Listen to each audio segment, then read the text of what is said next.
30 music industry tips on 30 days, day number 27. Let's go. If you are an artist and you wanna sign a contract with a label or publisher, but mostly a label, then you have two types of contracts that you can sign. The first one is the license agreement contract.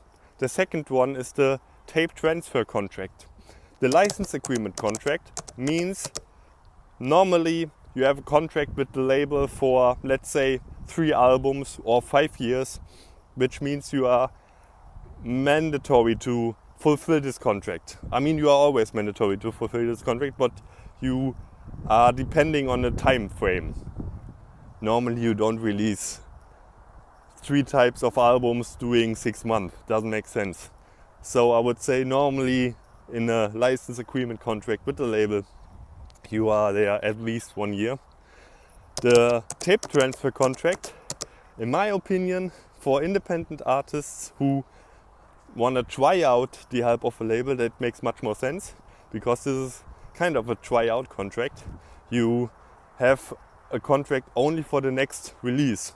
So for example, a label comes to you and say like, hey, this song is really nice, we saw you on, for example, TikTok, and we want to release that song. Then you can try that out and say like, yeah, let's make a tape transfer contract. Then they only have the rights, the master rights for this song, for the release of the song. Maybe they will give you a kind of budget which you can negotiate to promote that song from their channels, from your channels.